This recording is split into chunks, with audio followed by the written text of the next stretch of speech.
Hello दोस्तों, मैं advocate Wajid आज एक और बहुत ही महत्वपूर्ण टॉपिक पे बात करने जा रहा हूँ। और आज का हमारा टॉपिक है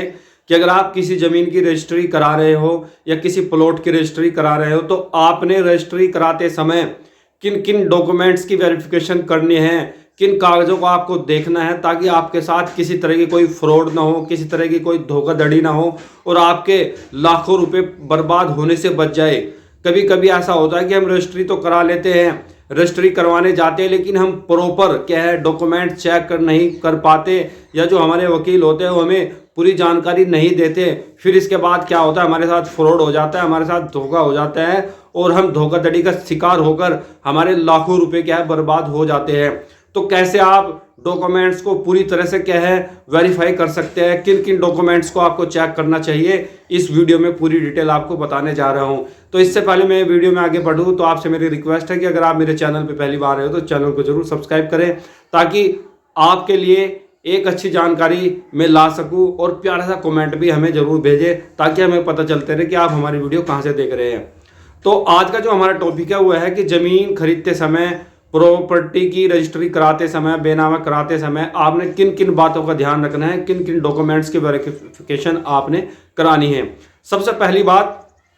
कि जिस प्लॉट या जिस ज़मीन की आप क्या है रजिस्ट्री करा रहे हैं उसकी खतौनी या उसका बेनामा, उसको आपने सबसे पहले क्या वेरिफिकेशन करना है, उसकी जांच करनी है कि वो सही भी है या नहीं, या कोई डुप्लीकेट तो नहीं है। अब कैसे आप इस बात को कैसे समझे, सपोज करो ए बी को कोई ज़मीन खरीद रहे हैं तो आपने क्या करना है, आप बी हो खरीदने वाले और ए है क्या है बेचने वाला। तो आपने ए की जो ज़मीन है, चाहे वो प्लॉट हो या उसकी ज़मीन हो, तो आपने उसकी खतौनी, उसका बेनामा अच्छी तरह से क्या है जांच करना है। ऐसा तो नहीं है कि जो आदमी आपको ज़मीन बेच रहा है उस ज़मीन पे उसका कब्जा है भी या नहीं भी है, या कागजों में उसकी जितनी ज़मीन है उससे ज़्यादा तो आपको नहीं बेच रहा है, या जो ज़मीन है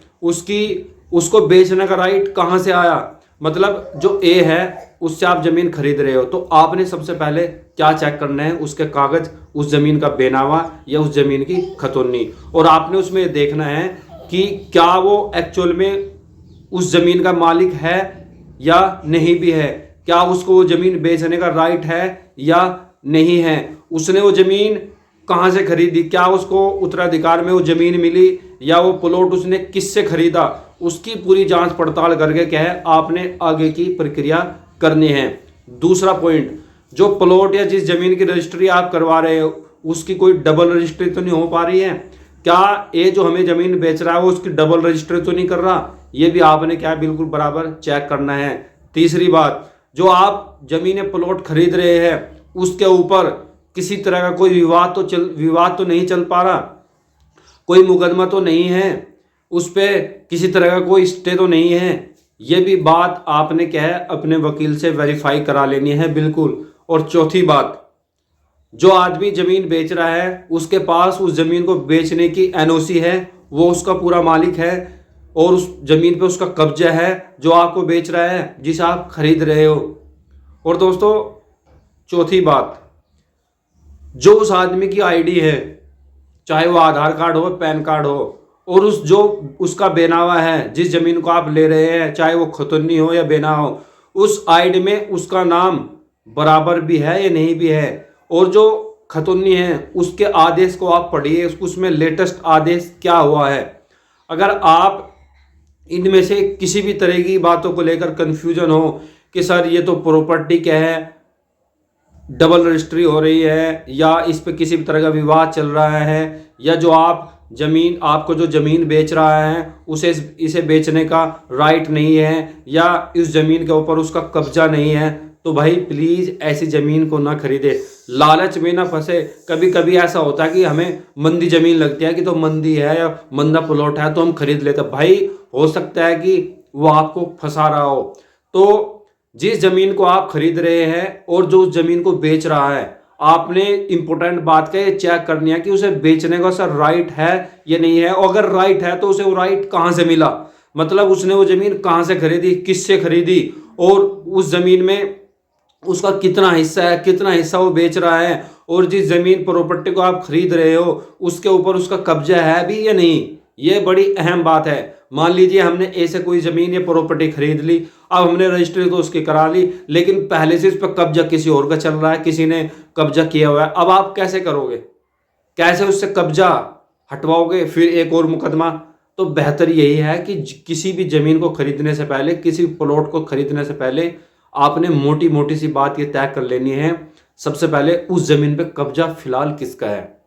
उस ज़मीन की कोई डबल रजिस्ट्री तो नहीं हो रही, उस ज़मीन के ऊपर किसी तरह का कोई मुकदमा तो नहीं है, किसी तरह का कोई स्टे तो नहीं है, और जो ज़मीन आपको बेच रहा है उसमें उसका कितना हिस्सा है, वो हिस्सा उसे कहाँ से मिला, उसे ज़मीन को बेचने का राइट। जब आपको पूर्ण रूप से सारी एनओसी प्राप्त हो जाए तो आप क्या तभी जाकर उस ज़मीन या प्लॉट का क्या कराएं, रजिस्ट्री कराएं।